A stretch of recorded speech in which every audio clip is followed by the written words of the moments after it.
नमस्कार मोर प्रिय बंधु माने जय माता दी आमर यूट्यूब चैनल रे आपण समस्तंकु आउ थरे एक नुआ एवं सतेज वीडियो रे बहुत बहुत स्वागत।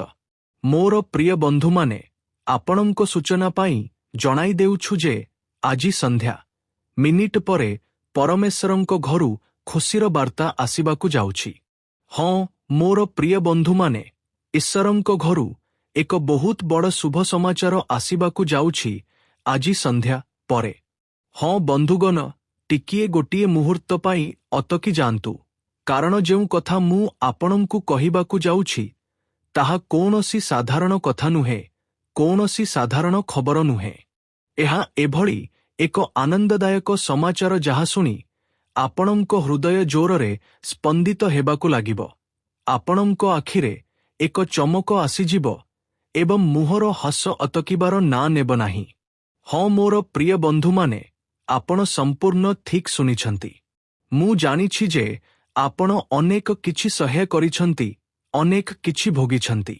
किछि न कहि किछि न सुनी निज मनरे केते थर प्रश्न करिथिबे, मो सहित केबे भल हेबो, मो जीवनरे भल दिन केबे आसीबो, मो परिश्रमर फल केबे मिलिबो, मो भाग्य केबे जागिबो। आउ एबे ईश्वर आपणंको सबु प्रश्नर उत्तर देबाकु स्थिर करिनेइछंती। हाँ बंधुगण आसंता 3 दिनरे सेही सबु किछि घटिबो जहाँ आपण केबे कल्पना मध्य करिनथिबे।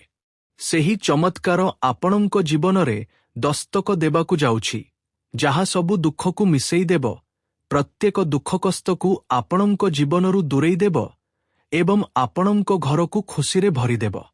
हाँ बंधुगण प्रथम दिनरे ही कौनसी शुभ समाचार आपणंको पाखरे पहुंचिबो। हुए तो कौनसी पुरुणा अटकी रहिथिबा टंका फेरस्त मिली जाई पारे, कौनसी सरकारी कागजपत्र जहाँ अटकी रहिथिला ताहा मंजूर होइजिबो, किंबा अन्य कौनसी संपर्कीय आपणंकु एमिति किछि जिनिस देई देबे जहाँ आपण केबे आशा करि नथिले। आपणंको खून बाजी उठिबो एवं सेही कलरे एमिति किछि कथा हेबो जहाँ आपणंको भाग्यर चाबिकाठी पालटी जिवो। हाँ बंधुगण कौनसी चाकिरी, कौनसी सुजोग, कौनसी अफर जहाँ भी हेबो ताहा आपणंको जीवनर गतिपथकु बदलाई देबो। हाँ मोर प्रिय बंधु माने जेउ शुभ समाचारकु आपण अपेक्षा करिथिले सेही खुशीर खबर आजी संध्या रु मिलिबा आरंभ होइजिबो एवं आसंता 3 दिन भितरे सेही बड़ समाचार आपणंकु जेकोनसी परिस्थिति रे मिली रहिबो। हाँ बंधुगण मु जणाइबाकु चाहिबी जे सेही खुशी आपणंको परिवार लोकंको मुहरे देखाजिबाकु लागिबो। कौनसी असुस्थ वृद्ध व्यक्ति भल अनुभव करिबे, कौनसी पिलाकु किछि सफलता मिलिबो, स्वामी किंबा स्त्रींकर पदोन्नति प्रमोशन हेबो। जदि कौनसी जागारे चाकिरी को नेई समस्या थिला तेबे मोटामोटी भावे घरे खुशीर माहौल तैयारी होइजिबो। हाँ बंधुगण आउ एते दिन धरी आपणंको जीवनरे जेउ चिंता एवं मानसिक चाप चलिथिला सबु किछि शेष होइजिबो। आपणंको घर दुआरे जेउ पवन बहिबो ताहा शुद्ध एवं सकारात्मक हेबो। एमिति लागिबो जेमिति केही मन भितरे दीपटिए जाଳି देइछि। हाँ मोर प्रिय बंधु माने आपणंको सूचना पाई आमे जणाई देउछु जे आपणंको झोली बरकतरे भरिजिबो।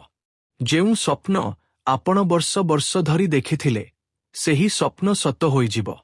लटेरी लागि जाई पारे, आपणंको घर बिक्री होई जाई पारे, कौनसी बड़ डील बा चुक्ति होई जाई पारे। जहाँ भी हेउ ताहा आपणंको जीवनकु एक नुआ उच्चतारे पहुंचाई देबो। आपणंको भितरु आजो आसीबो एबे मोर भाग्य बदली गला, एबे मोर भाग्य चमकी उठिला। कारण आमे आम जीवनरे बहुत दुख देखिछु। गरीबी कौन होई थाए ताहा मते जणा अछि कारण मु मोर सारा जीवन गरीबीरे कटाइछि। किंतु बंधुगण सेही गरीबी एबे आपणंको जीवनरु सदासर्वदा पाई दूरेई जिबाकु बसिछि। हाँ एवं एही सबु किछि घटुछि देवदेव महादेवंको आशीर्वादर चमत्कार जोगु। आपण अनुभव करिबे जे आपणंको चिंताधारा बदलुछि, ଏବେ ଆପଣ ପ୍ରତ୍ୟେକ ଜିନିଷକୁ ଆଶାର ନଜରରେ ଦେଖିବାକୁ ଲାଗିବେ। ଜୀବନ ପ୍ରତି ଦୃଷ୍ଟିକୋଣ ସକାରାତ୍ମକ ହୋଇଯାଇଛି। ଆପଣଙ୍କୁ ଏମିତି ଲାଗିବ ଯେମିତି ଭଗବାନ ଆପଣଙ୍କ ଡାକ ଶୁଣି ନେଇଛନ୍ତି। ଆଉ ସତ କହିବାକୁ ଗଲେ ଭଗବାନ ସେହି ପ୍ରତ୍ୟେକ ମଣିଷର ସାହାଯ୍ୟ କରନ୍ତି ଯିଏ ସଚ୍ଚା ମନରେ ତାଙ୍କୁ ଡାକେ ଏବଂ ପରିଶ୍ରମ କରେ। ହଁ, ଏବଂ ଏହି ସବୁ ଜିନିଷ ଆପଣ କରିଛନ୍ତି। ହଁ ବନ୍ଧୁଗଣ, ଏବେ ଯେତେବେଳେ ଏତେ ସବୁ କିଛି ହେବ, ତେବେ କ'ଣ କିଲୋ ମିଠାରେ କାମ ଚଳିବ? ଆପଣ ହିଁ କୁହନ୍ତୁ, ମିଠା ତ ବାଣ୍ଟିବାକୁ ହିଁ ପଡ଼ିବ। ଜମାରୁ ନୁହେଁ। ଏହି ସବୁ ଖୁସି ଆପଣଙ୍କୁ କିଲୋ ମିଠା ବାଣ୍ଟିବା ପାଇଁ ବାଧ୍ୟ କରିଦେବ। ପ୍ରତ୍ୟେକ ସମ୍ପର୍କୀୟ, ପ୍ରତ୍ୟେକ ସାଙ୍ଗ, ପ୍ରତ୍ୟେକ ପଡ଼ୋଶୀଙ୍କୁ ମିଠା ଖୁଆଇବାକୁ ମନ ହେବ। କାରଣ ମୋର ପ୍ରିୟ ବନ୍ଧୁମାନେ, ଏତେ ସମୟ ଧରି ଯେଉଁ କଷ୍ଟ ଆପଣ ନିଜ ଜୀବନରେ ଲୁଚାଇ ରଖିଥିଲେ, ଏବେ ସେଗୁଡ଼ିକୁ ଖୁସିରେ ବଦଳାଇବାର ସମୟ ଆସିଯାଇଛି। କେବେ ଭାବିଥିଲେ ଏତେ କିଛି ମିଳିବ? ବୋଧହୁଏ ନାହିଁ। କାରଣ ବନ୍ଧୁଗଣ, ଯେଉଁ ମଣିଷ ଗରିବୀରେ ନିଜ ଜୀବନ ବିତାଇଥାଏ, ସେ କେବେ ଭାବିନଥାଏ ଯେ ତା ଜୀବନରେ ହଠାତ୍ ଏତେ ବଡ଼ ମୋଡ଼ ଆସିପାରେ। ହଁ, ବୋଧହୁଏ ଆପଣ ଭାବୁଥିବେ ଯେ ଜୀବନ ଏମିତି ହିଁ ଚାଲିଥିବ। ଆମ ଜୀବନରେ ସୁଖ ଶାନ୍ତି ବୋଧହୁଏ କେବେ ଆସିବ ନାହିଁ। ଆଉ କେଜାଣି ଏହିସବୁ ଦୁଃଖ କଷ୍ଟ ଆମକୁ କେଉଁ ପାପର ସଜା ମିଳୁଛି। ବନ୍ଧୁଗଣ, ଜଣାଇବାକୁ ଚାହିଁବୁ ଯେ ଏହିସବୁ ଭଗବାନଙ୍କର ପରୀକ୍ଷା ହୋଇଥାଏ। ହଁ ବନ୍ଧୁଗଣ, କାରଣ ଭଗବାନ ବହୁତ ପରୀକ୍ଷା ନିଅନ୍ତି, କିନ୍ତୁ ସାଥ କେବେ ଛାଡ଼ନ୍ତି ନାହିଁ, ଏତିକି ମନେ ରଖିବେ। ସଂଘର୍ଷରେ ଭରା ଏବଂ ଆଶାଶୂନ୍ୟ ଦିନଗୁଡ଼ିକ ପରେ, ନା, ଏବେ ବଦଳାଅ ଆସିସାରିଛି। ଏବେ ପରିବର୍ତ୍ତନ ଆସିସାରିଛି। ଏବେ ଉପରବାଲା ନିଜେ ଆପଣଙ୍କ ସହ ପାଦରେ ପାଦ ମିଶାଇ ଚାଲୁଛନ୍ତି। ଏବେ ପ୍ରତ୍ୟେକ ସକାଳ ଆପଣଙ୍କ ପାଇଁ ନୂଆ ଆଲୋକ ନେଇ ଆସିବ। ହଁ, ଏବେ ପ୍ରତ୍ୟେକ ସନ୍ଧ୍ୟା ଆପଣଙ୍କୁ ଶାନ୍ତି ଦେବ, ସୁଖ ଆପଣଙ୍କ ଜୀବନରେ ଭରିଦେବ। ପ୍ରତ୍ୟେକ ରାତିରେ ଆପଣଙ୍କ ନିଦ ଶାନ୍ତିପୂର୍ଣ୍ଣ ହେବ। ଈଶ୍ୱରଙ୍କ ବିଶେଷ ଯୋଜନା ଆପଣଙ୍କ ପାଇଁ ରହିଛି। ଈଶ୍ୱର ଏକ ବିଶେଷ ଯୋଜନା ପ୍ରସ୍ତୁତ କରି ରଖିଛନ୍ତି। ସେ କୁହନ୍ତି ଯେ ଆପଣ ହସନ୍ତୁ, ଉନ୍ନତି କରନ୍ତୁ, ଅନ୍ୟମାନଙ୍କ ପାଇଁ ପ୍ରେରଣା ସାଜନ୍ତୁ। ଏଥିପାଇଁ ସେ ଆପଣଙ୍କ ଜୀବନରେ ଏହି 3ଟି ଯାଦୁକରୀ ମୁହୂର୍ତ୍ତ ପଠାଇଛନ୍ତି। ହଁ, ଏହି 3 ଦିନରେ ସେ ଆପଣଙ୍କୁ ଦେଖାଇବାକୁ ଚାହାନ୍ତି, ସେ ଆପଣଙ୍କୁ କହିବାକୁ ଚାହାନ୍ତି ଯେ ସେ ଆପଣଙ୍କୁ କେବେ ଛାଡ଼ି ନାହାନ୍ତି। ସେ ତ କେବଳ ସଠିକ୍ ସମୟକୁ ଅପେକ୍ଷା କରିଥିଲେ ଏବଂ ଏବେ ସେହି ସମୟ ଆସିଯାଇଛି।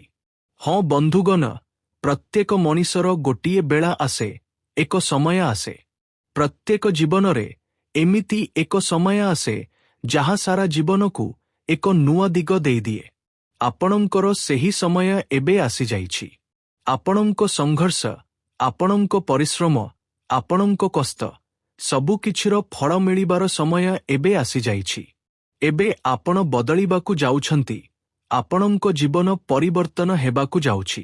ଏବେ ଆପଣ ସେହି ମଣିଷ ହେବାକୁ ଯାଉଛନ୍ତି ଯାହାକୁ ଦେଖି